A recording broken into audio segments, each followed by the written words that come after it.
You are listening to the Central Indiana Sports Report's Pacers Eastern Conference Championship Celebration podcast number 281.4, with our co-host and Pacers guy Mike Rich, our NBA guy John Robertson, our pro sports guy Will Rutherford, Codey Emerson of the Greencastle Banner Graphic, Michelle Garmon of the Elwood Call Leader and Tipton Tribune, our IU guy Grant Shouse, and my former boss at the News and Tribune, Mike Hutsell.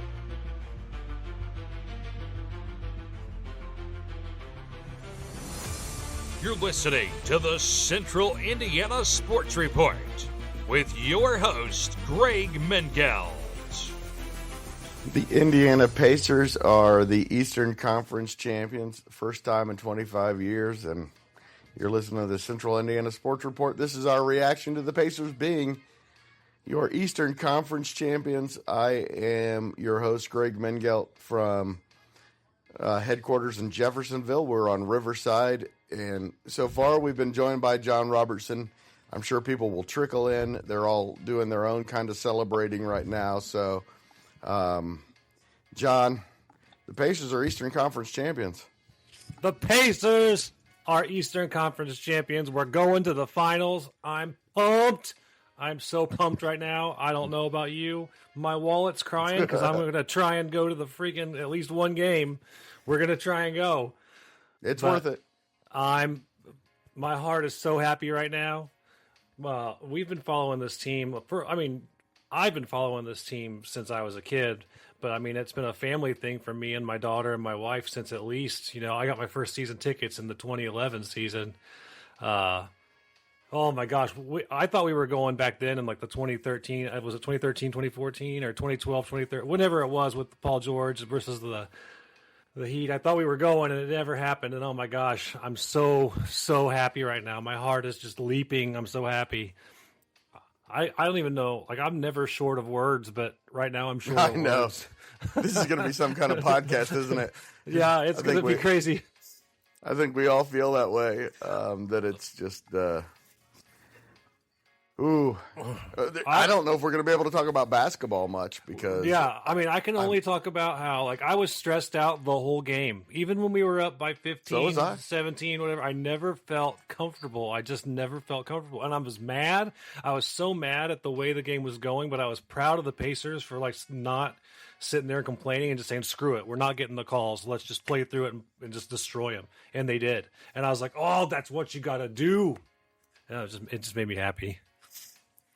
Everything the Knicks threw at them, the Pacers had an answer, and that was the case a couple of these games late that they just completely dominated, and that's what we've been looking for. And again, I picked Milwaukee to beat the Pacers, so I am completely stunned by this. After a couple of games into Cleveland, I think I started to say this is looking like a possibility, but now that it's here, I'm honestly kind of stunned, and we're joined by Codey Emerson of the Greencastle Banner Graphic now, and I guess this is what we're going to do the whole time is, hey, Codey, we're Eastern Conference champions. I'm just like John. I'm rarely speechless. I lost him. We lost Codey, but now we're joined by Mike Rich, our Pacers guy, and I think this is going to be the whole podcast, Mike. Hey, we're Eastern Conference. Oh, he's gone too. Who, me? They're too excited, man. They can't. There's too much energy. I'm right they can't here. Stay on their phone. The phone's just kicking them off for all the, the network can't handle the hype. I'm hearing you perfectly. That's weird. Anyway, Codey Emerson, you're back. Can you hear me all right, guys? We can hear you. Okay. Make sure you talk directly into the microphone. Yeah. Just like John was saying, my AirPods are actually dead, so I usually have those in. But I'm just like John. I usually have a lot to say. I don't have a lot to say right now. Tears are fighting back tears, and it's incredible. It's incredible. It's what they've been doubted They were doubted in every single series. By me. Yeah, I wasn't gonna go there, but I mean, yeah, I mean by the net. I mean, I will. it's incredible. I mean, there's so many different angles we could take. Thomas And we're going to do that, but now we're going to join we're going to invite, we're going to talk to the co-host of the Pacers Report, Mike Rich. And Mike, you and I have been waiting for this for 25 years, and it's here. Can you believe it? Yeah, I can believe it. I've believed it all season. I believed it all during this playoffs. I thought we could be here. Absolutely. I thought we had a great team last year. I think we had a much better team this year. I think that I've said it over and over. The chemistry of this team is just freaking amazing. The way they care about each other, the way they play for each other, the depth, the camaraderie that this team has. I mean, I am super, super pumped. I mean, my wife's sitting there watching the game with me tonight and super excited about it as well. And I mean, God, what a game! I mean, just Game 5 was such a letdown. And we knew that they were going to rebound. I mean, Tyrese said it. He said he was going to come back. He said he felt bad. He felt like that was on him in Game 5. He came back with a vengeance, and he freaking kicked some ass.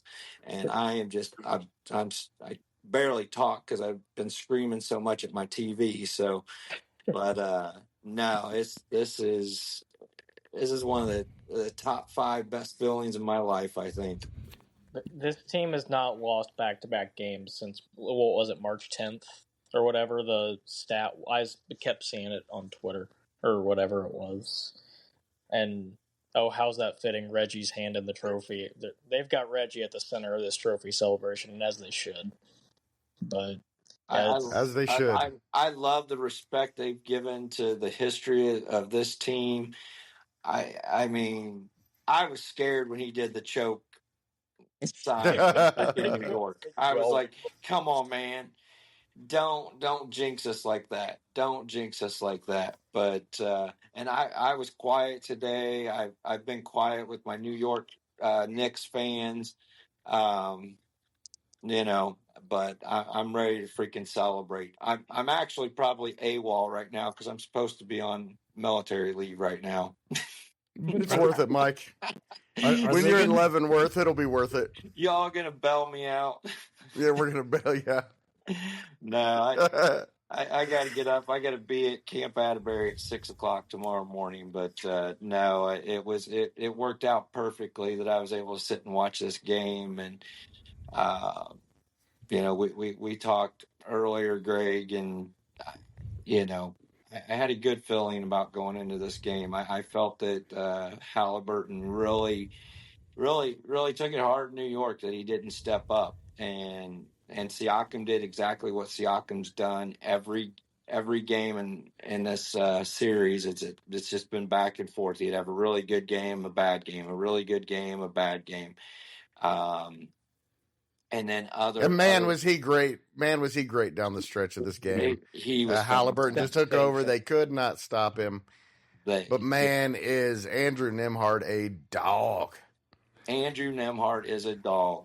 I mean, he could have been 0 for on offense. I wouldn't have cared. To hold Brunson to 19 points. I mean, in a game to go to the freaking NBA Finals. Yeah, you just can't beat that.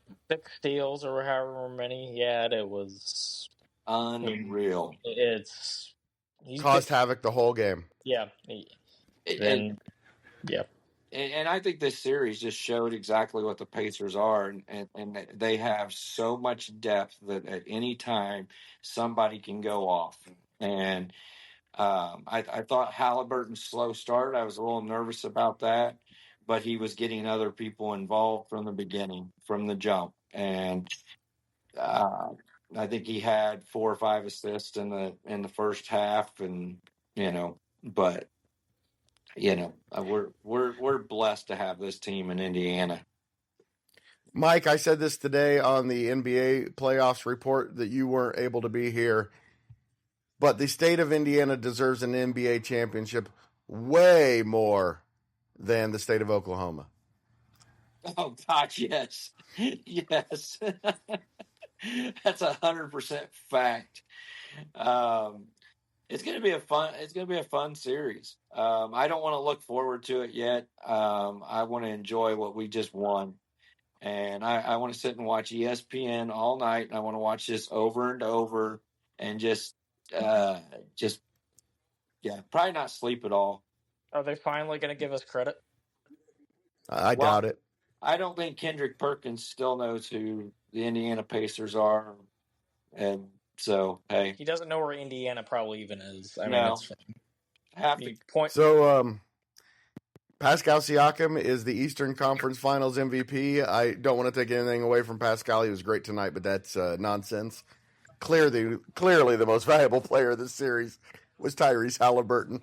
If he doesn't do what he did in Game 1, this is a completely different series. But he'll be the finals of the MVP of the finals, so that's all right. Yeah.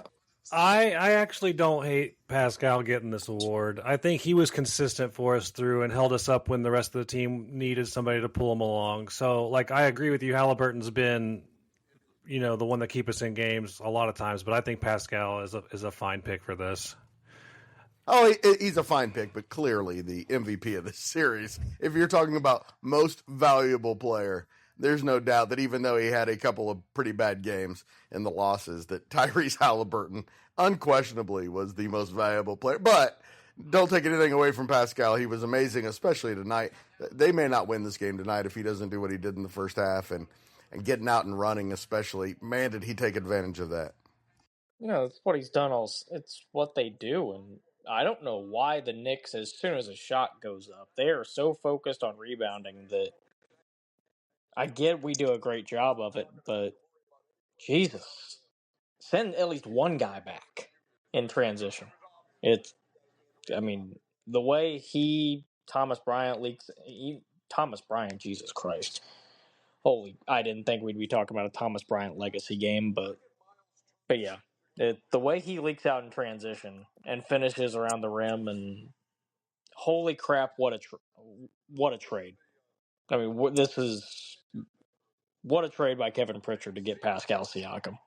One of the most, I've said it all year, he's one of the most underrated players in the league. By far. There's no question. But now Miles is... You're on mute, Greg. Yep. We got a couple of new people here with us on Riverside. Let's start with you, Michelle Garmon of the Tipton Tribune and Elwood Call Leader, and then we'll have Grant Shouse. Welcome him as well. Welcome everybody to tonight. It is just a party in the Riverside. What did you decide? The Riverside Cooler? In the Riverside Water Cooler. That's what we're calling it. Welcome, Michelle and Grant. Hey, Greg, it's great to be here. Yeah. And what a great night. Tonight. Hey, I remember 25 years ago, and I love that one.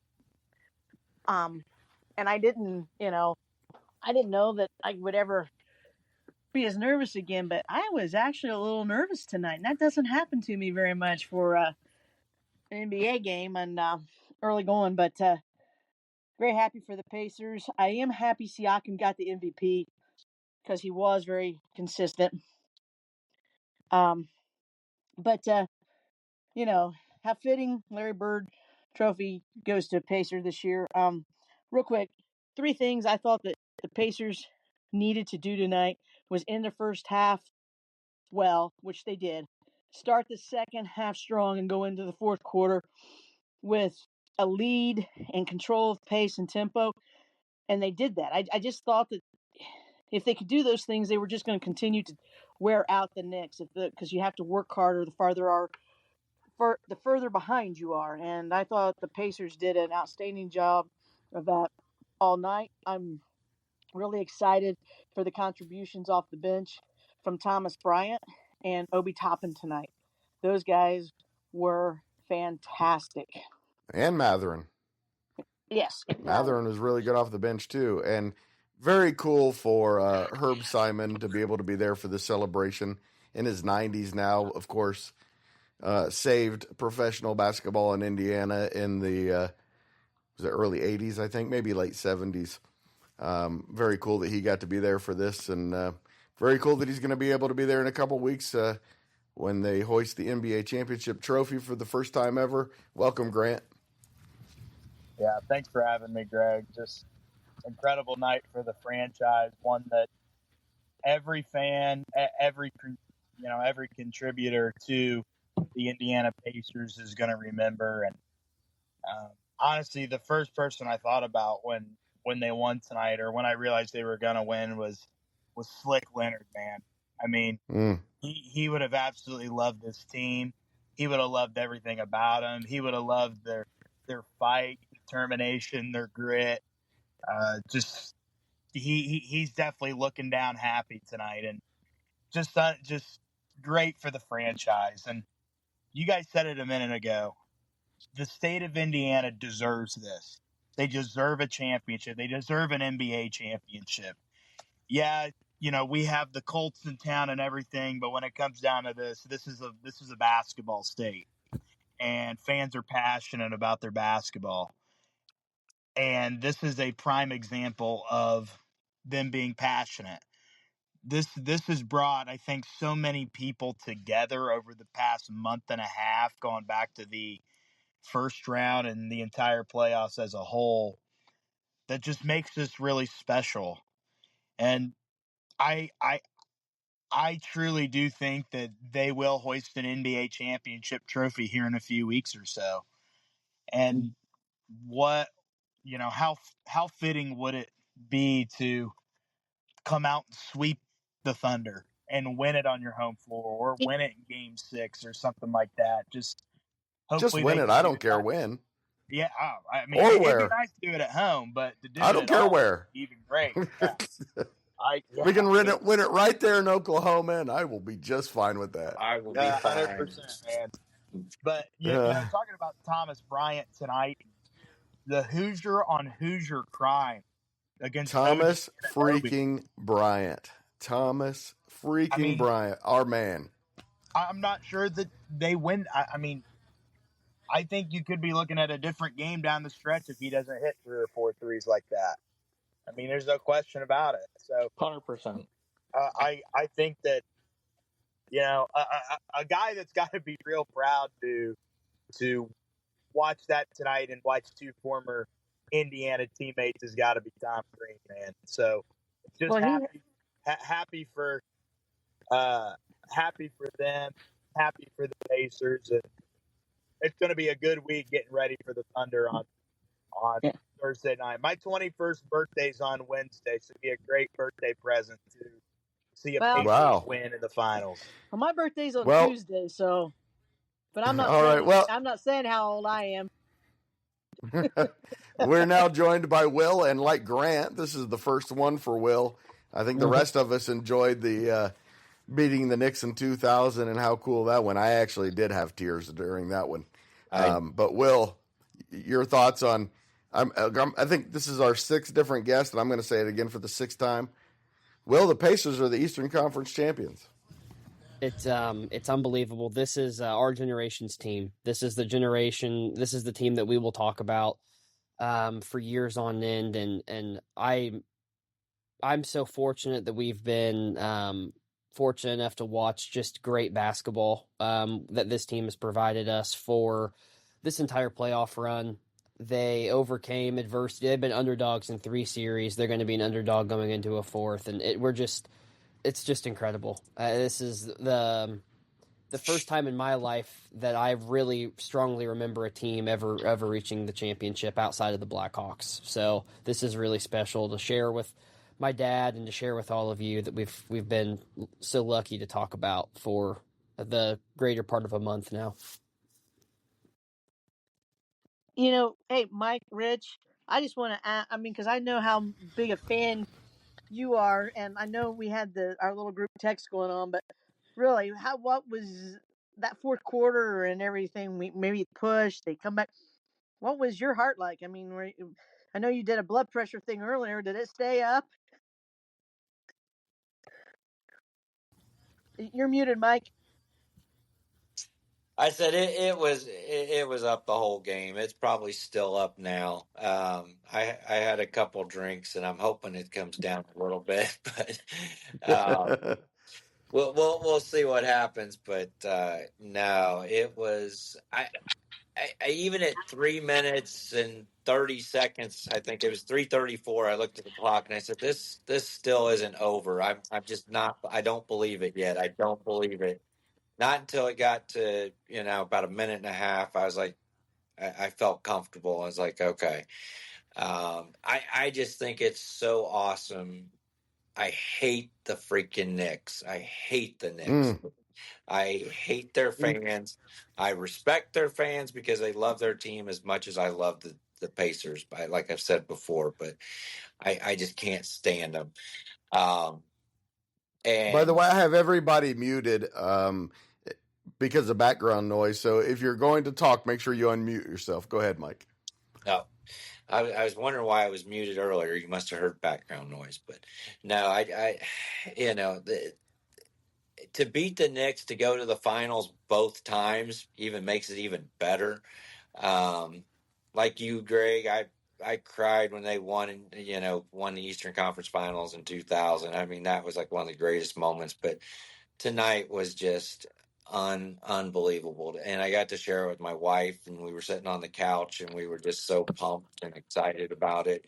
And I'm so excited for Will to get the same experience and have this team to talk about for the next 20 to 30 years. And hopefully it doesn't take that another 25 years to get back to here, but you will always have this, and it's just an awesome experience, and it's awesome to share it with you all, and back and forth with the texting and the podcast after.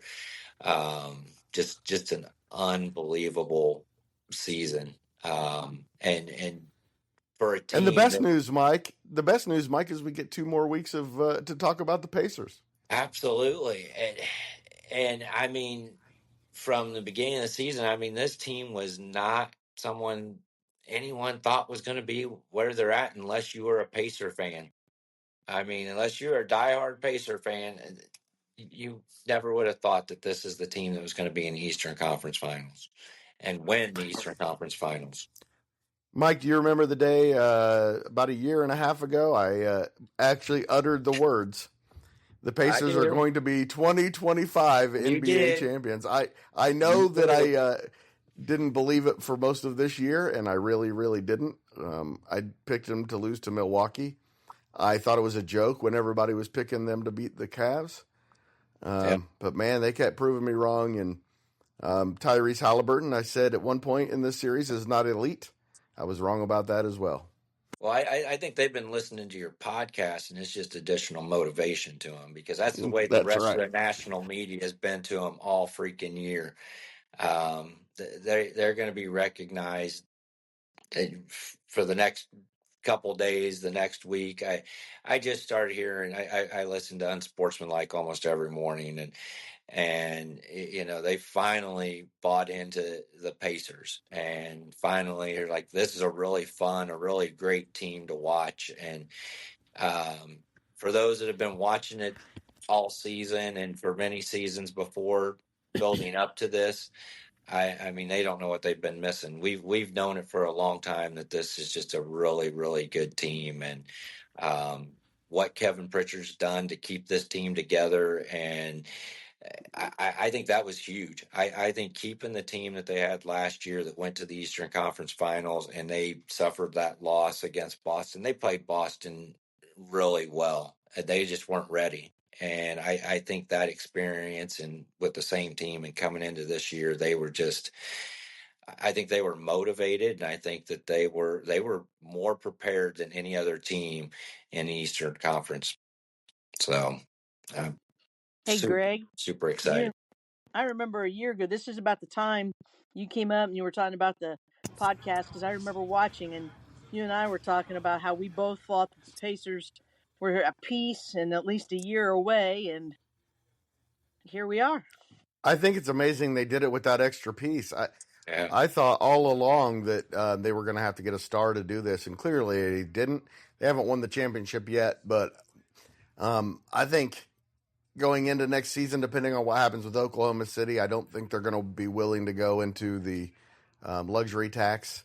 The Pacers might be the favorites going into next year, and I think that's as exciting as well. The franchise, again, Kevin Pritchard. You can't praise him enough.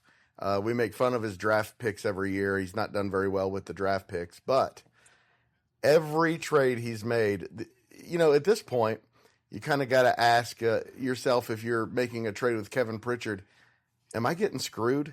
Because that's how good he's been. Yeah, Greg, I do want to correct you one thing. Granted, I was 4 years old in 2000, so I really don't remember the finals. I didn't even think about that, yeah. But so I'm kind of in the same boat with Will. This will be my, I had no comprehension of the sports realm at 4 years old. So this is going to be, it's uncharted territory for me. Mike and I had already been through years of heartbreak by the time you were born. Well, you weren't born yet, were you? I was still 3 years from birth. My parents got married in 2000. Hey, I do have a question for you guys. Tickets are always they're too rich for my blood, but how much are each of you, or would you be willing to spend to go see an NBA Finals game? $2,000. A lot of money. Whoa.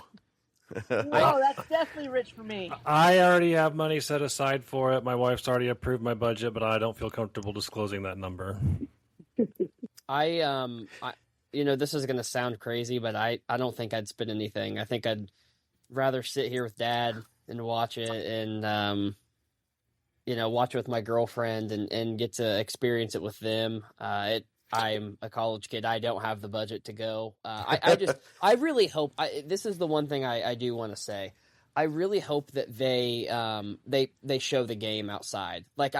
You would have people that downtown Indy would be absolutely electric if you found a way in a public forum to broadcast that game, and people would go down there and to see it. I really hope that they do that. We could do the podcast from down there. That would be fun. I want to tell Will real quick. I respect that you want to spend it with your dad and your family. That's awesome. When the Royals went to their first World Series in 2014, I didn't think I'd ever get another chance to see him go again. So I spent $800 on one ticket for the nosebleeds in Kansas City. And then they lost the game. And then we got to go back the next year, and I went with my dad, and he didn't even care about sports, but just being there with my dad was one of my greatest memories.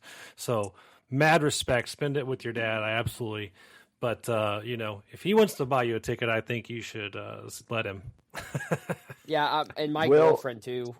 We text back and forth. She's such a big fan of Indiana, anything like the Colts, whatever. She's she's a complete trooper. She'll watch any sports game with me, and she watched the game with me tonight.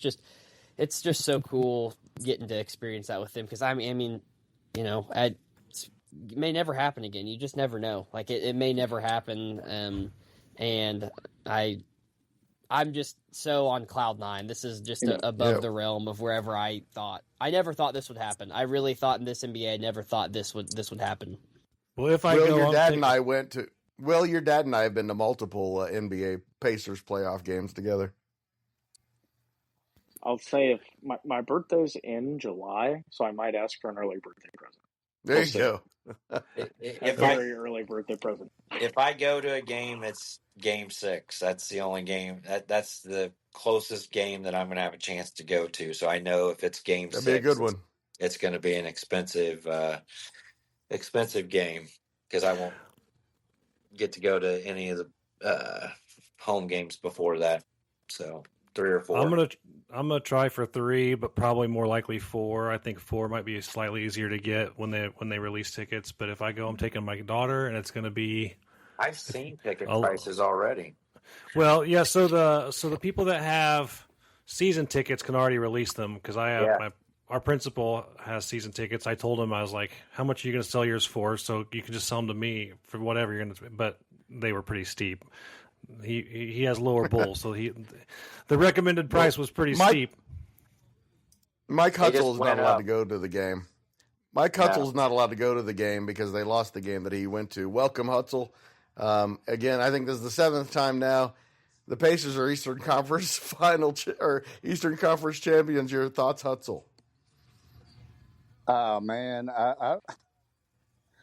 I'm just enjoying it, man. I'm like Will. I didn't think I'd see it again. I saw it when I was in college. Didn't feel like it was ever going to happen again. Seeing this team come together the way it did, and again, just to beat the freaking Knicks to do it, man, that just makes it so much better. I love it. I just love every minute of this. This is a great year for my fandom of sports teams, and it's just continuing into the summer now. So Eagles Pacers guy. Eagles Pacers. I know Will thinks that's a joke, but hey, I don't care. And and then of course your Panthers are in the Stanley Cup Finals as well. Mean, that goes without saying. I mean, they're just dominant at this point. My beloved just can't eat, sleep, cry every moment with the Miami Panthers. Are they Florida? No, they're Florida now. They're Florida now. That's right. Okay, that's right.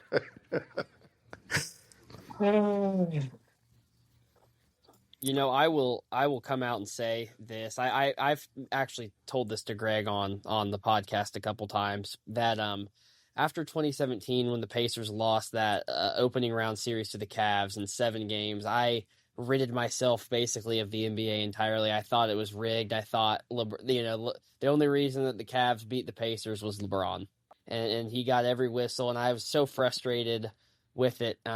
And I did sit out a while. I wasn't a huge NBA guy at all, go to a few games. And then this team last year just got me. Hook, line, and sinker. And I think that's what they've done that for our entire generation. This was a Pacers fandom that, I mean, obviously John, Mike, Greg, you guys are incredible fans and have been for such a long time. But, like, kids my age, they kind of lost hope. The Pacers really hadn't been very good for most of our life of remembering sports, and it's just the they sucked in our childhood, Mike. You don't even know how bad it was. Our childhood, man, they won 20 games a year when we were growing up. Oh yeah. None of our friends, Mike, they were all Lakers, Celtics, and Bulls fans. That's why we were a group of friends, like with Hester and. Because we were the only ones, and going back to, again, the Clark Kellogg, Steve Stepanovich, Jerry Seasting days. Mm-hmm. Anybody know those names? I do. Clark Kellogg was one of my favorites, although I will say I was a Celtics fan because I watched the Celtics a little bit play in the NBA. I mean, I was little, but like the names like Havlicek and Owens and stuff, and they were NBA, Pacers were ABA, so you could like both. And then, Larry Legend joins the Celtics. So I was a Celtics fan because, like you said, Greg, there really wasn't a lot to cheer about with the No, there was not. So do you guys want to... I think I was 9 years old before and I've lived here my whole life. I think I was 9 years old before I realized Indiana even had a basketball team in the NBA. Yeah. So the last time the Pacers won a championship was the year I was born. That's right. The year I was born as well. 1973, the last ABA championship that they won. That's right. Same year I was born, same year. No, your dad was 74, Will, but yeah, same. What year was the telethon to save the team? 78, maybe? Yeah. 78. So and then the Simons. Then the Simons bought the team, and really good to see him again. Really good to see him out there celebrating with the team. They saved professional basketball in Indiana.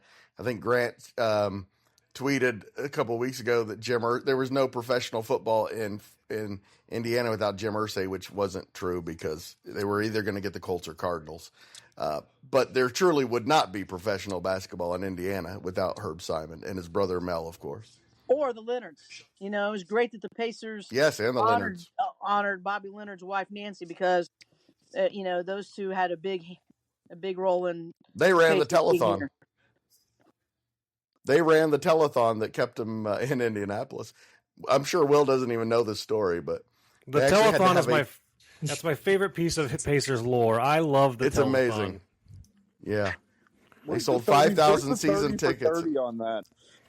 There's like a 15-minute one. There's a 15-minute that's right, there 30 is. about that. But it's not a full 30 for 30. Oh, okay. Right. It's a short.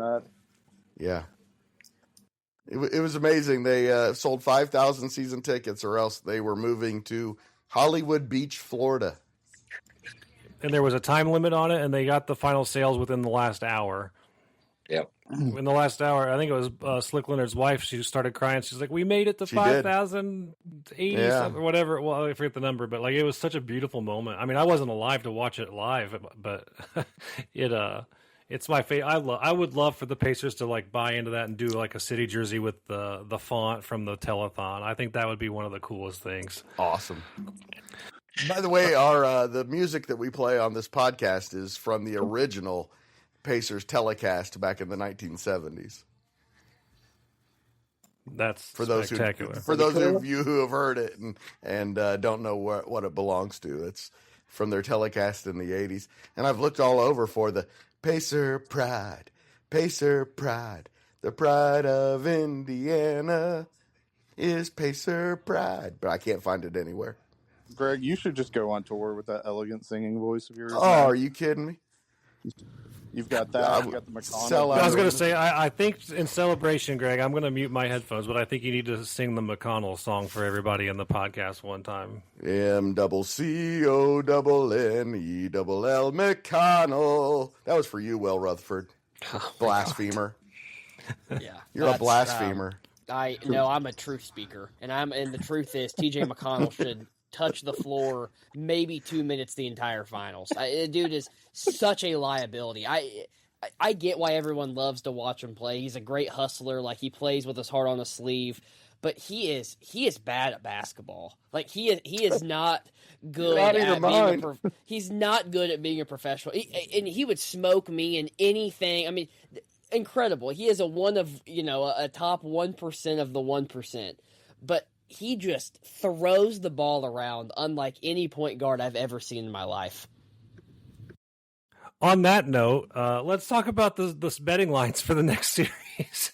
Let's do that. Yes, let's do that. Let's talk about the betting.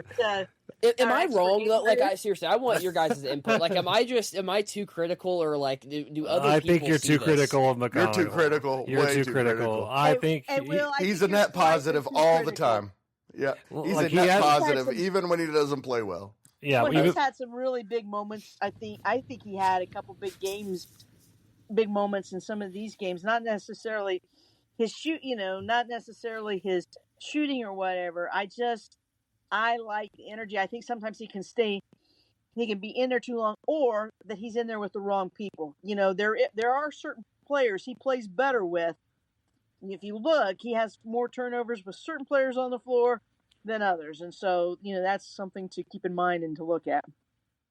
Okay, I will pause like the slander as much, but like it just bothers the living. It's like watching your especially tonight. Let's just throw pick sixes all the time. Yeah, it's like watching Jameis and his 30 picks. That does happen. I'll admit that. But I think that you got to look at it like this. It's big risk, big reward plays. Like, he's going for the big play, and sometimes it doesn't work out. So sometimes when you're going for the like guaranteed, like long down the court pass, it's going to get picked off, and it looks really bad when it happens. But like long term, he's been a net positive for sure.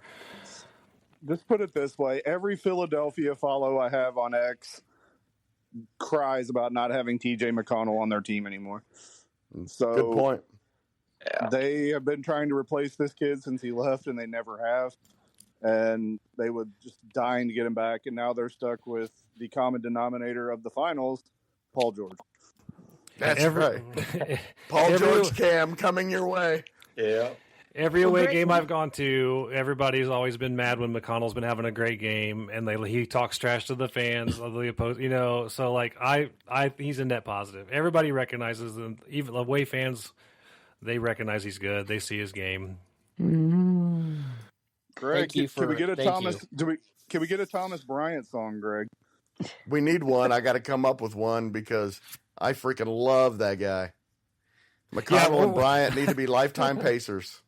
I love that, like, between the group chat and the podcast, we have a bunch of pregame, like, I don't want to see any Thomas Bryant minutes, and I don't want to see this, and I don't want to see that, and then now we're like, Thomas Bryant, greatest player. No, I'm not going to say that, John. I'm not going to say it.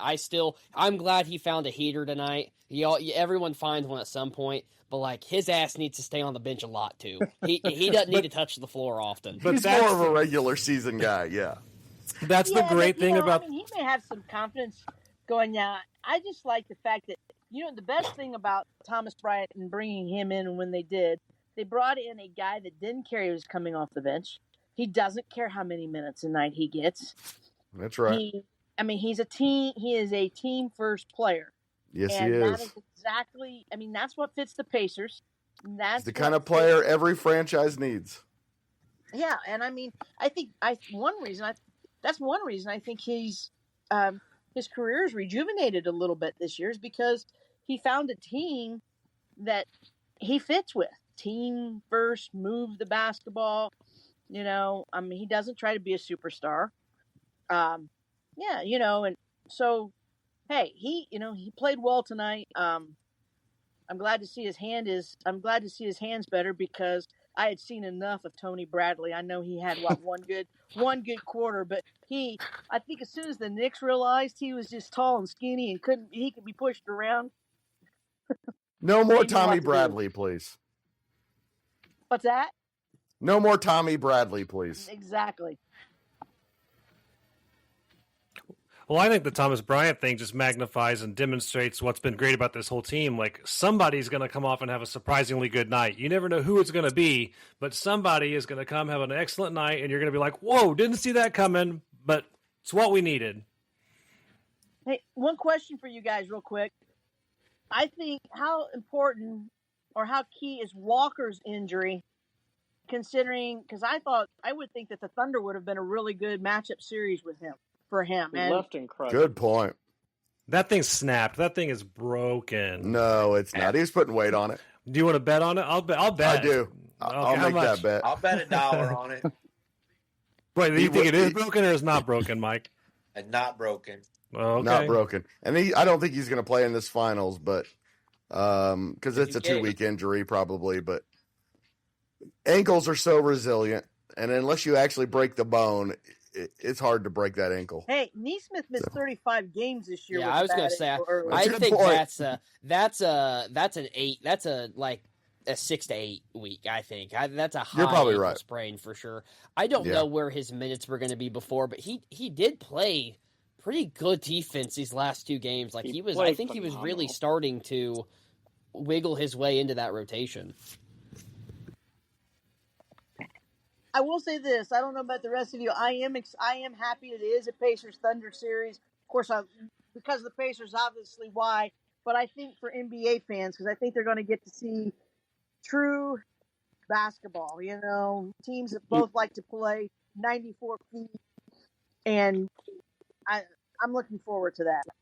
Well, and the Thunder also play they played basically like the Pacers, 9-10 guys. It's going to be, I think only the Pacers and the Thunder were really only 2 teams that had deep bench depth. And so that's going to be fun to see too. It's like who's going to step up off the bench for each guy or for each team. And this is the matchup I wanted. I really didn't want Minnesota, but I would have taken Minnesota in a heartbeat. Yes, sir. I would have too. But I would have taken Minnesota over the Thunder. Yeah. Anyone in the West. No, you just got to. Just go ahead and beat the best team in the NBA. I personally wanted the Oklahoma City Thunder just because I bet that on April 4th. That's right. I was going to say congratulations. NBA Finals tickets for everyone. I didn't bet that much. But 50-1 was definitely a good payoff. So we're happy about that bet. Can I say no? You go, John. Oh no, that's all I was going to say. I was happy about that one. I still have the Pacers at 120-1 to win it all. I could hedge because if you want to talk about the series, Oklahoma City's a -800, so they're heavy favorites. Pacers are still that is disrespectful. Yeah. That's like the 120-1 coming into the playoffs to win it all. Disrespectful. Well, yeah. When I saw that 120-1 line, I knew there was at least a 1% chance the Pacers could win. So that's why you take. It's a profitable bet. The series spread, they're saying that the Pacers or the Thunder, the favorite outcome is Oklahoma City 4-1. That's the favorite outcome. They even a sweeping is more of a favorite than like Pacers winning. So that's kind of crazy, but. Just a lot of stuff you could do with that. We're used to. Yeah. Well, let's go ahead and do it now. I'm going to say Thunder in 6. Anybody else think the Thunder are going to win it? I do. Yeah, I think they're going to. I hate to say it, but I do think the Thunder are going to win. But if the Pacers play defense the whole series like they did tonight, I think they've got a shot to win it in 6. I think it could be Pacers in 6 if they play the defense they played tonight.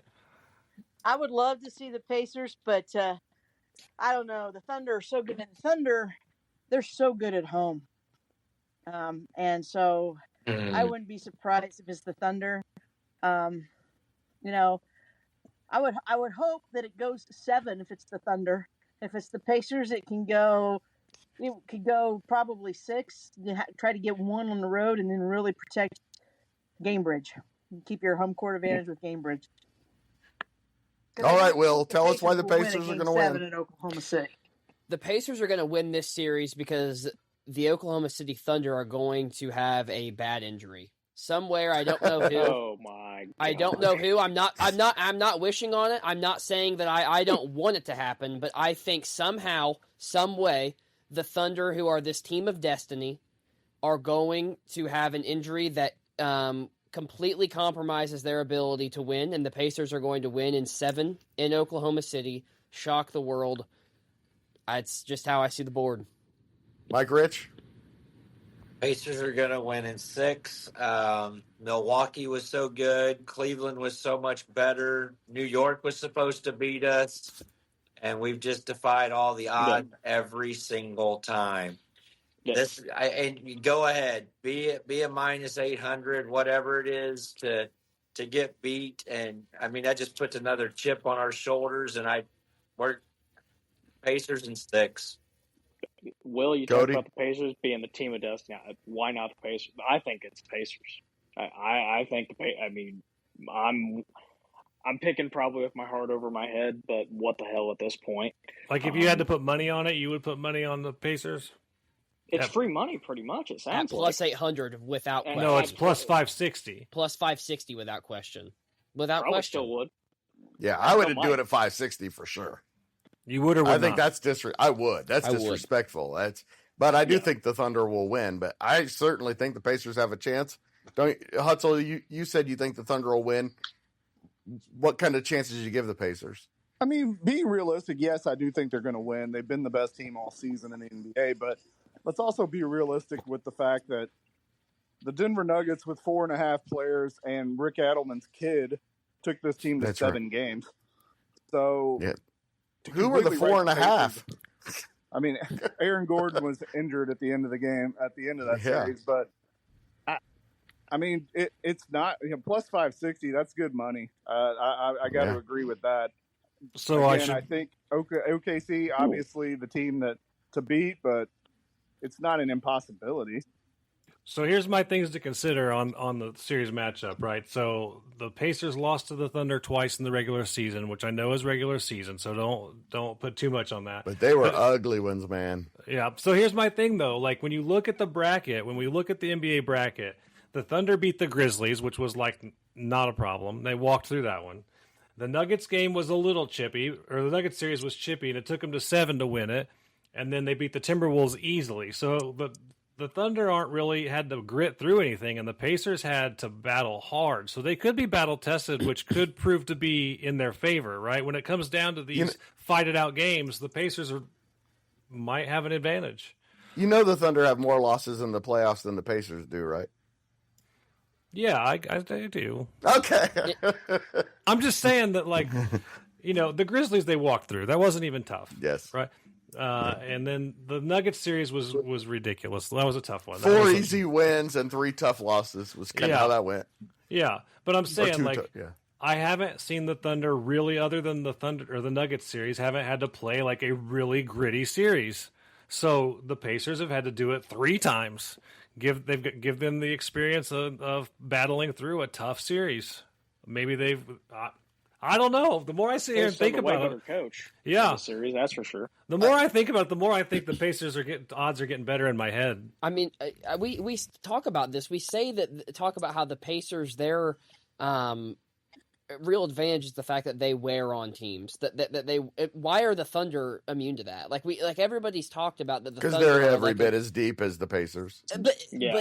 But the Thunder may be every bit as deep. But the Pacers have played this style against. I would argue the Pacers have played 3 better series and have played 3 teams that would all have won in that Western Conference.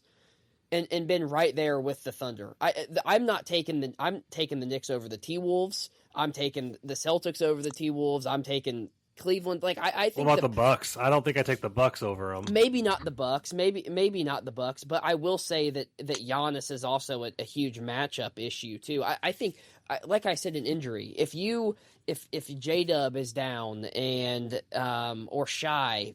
I want the Pacers to win legitimate. I don't want SGA to not be healthy or Chet or somebody like that's a huge, I think, disadvantage of not having a player like that for the Thunder. And I don't see the Pacers. They've done this the whole year. Every team is always injured because of the physicality and the style of play the Pacers have. I just don't see this series being any different. We've all hated on them the whole. We've not really thought that they had a chance to get here, and they've proven us wrong every time. And I just the Knicks are going fishing. Oh, good! Thank God.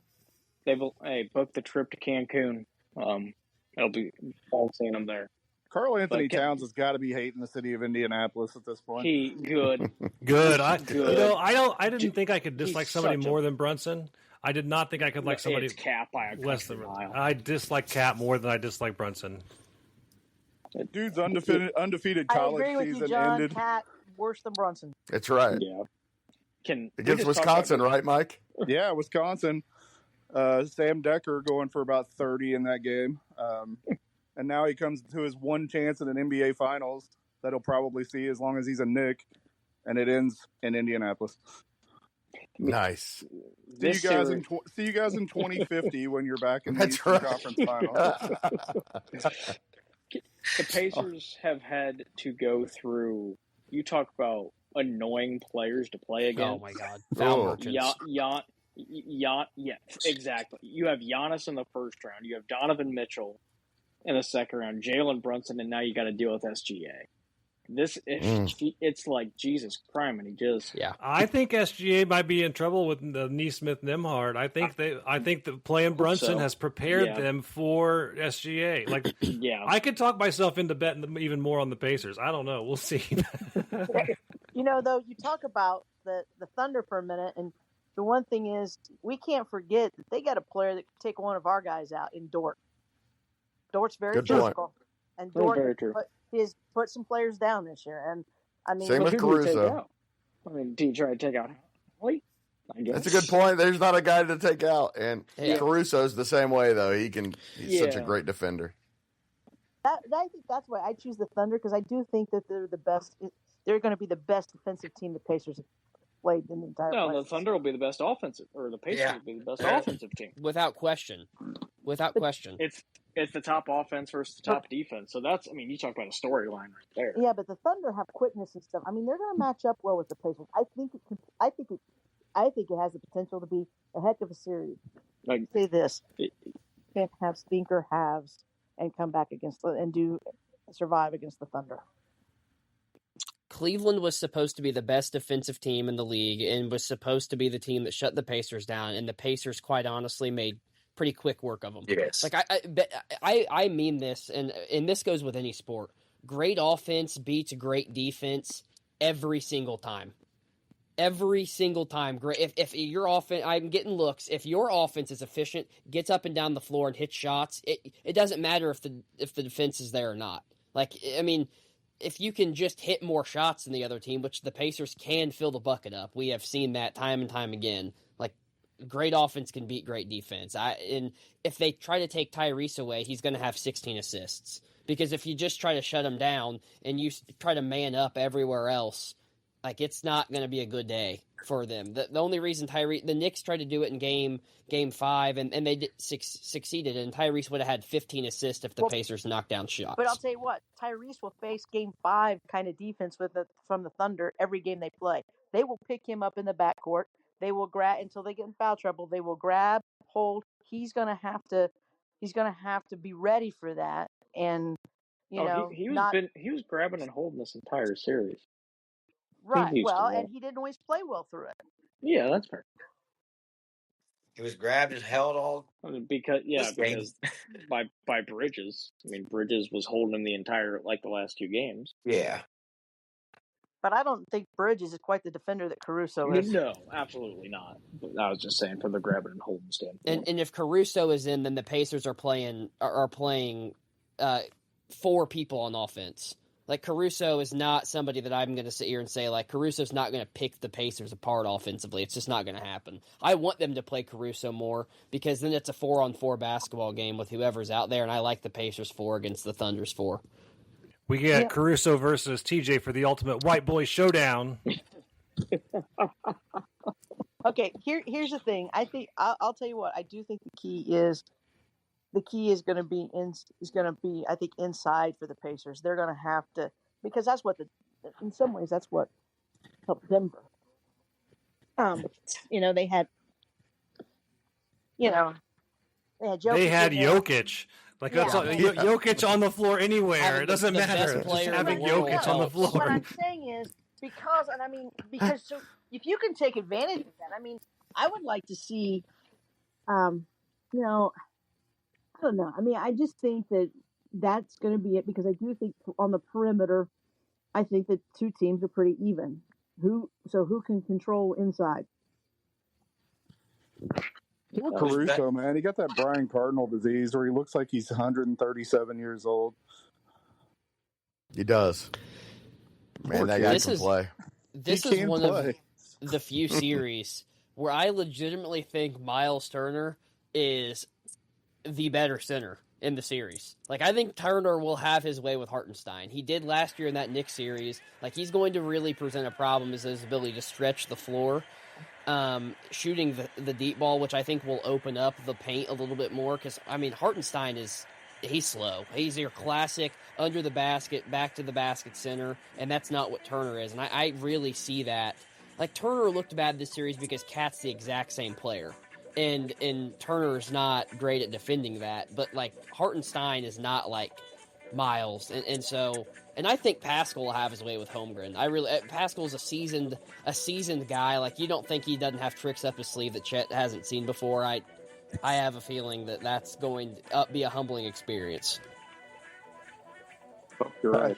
But I guess the other key too is Nesmith, right? If as long as he doesn't keep tweaking that ankle, because his defense has been huge all the way through the playoffs, and he and Nembhard and their defense is going to have to continue.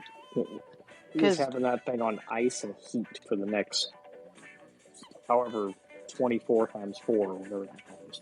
He should be, because he's going to need it. That's for sure. So we start when? Thursday? Thursday. Yeah, I think it's Thursday. 8:30, I think. The 5th.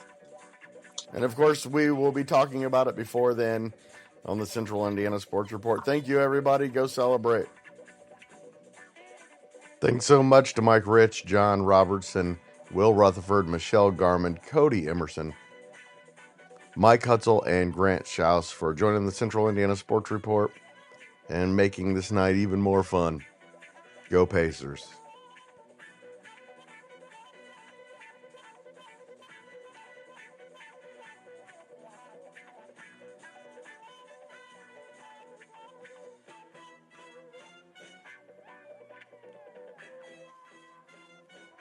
Central Indiana Sports Report is a product of I2G Media. And I love Susie.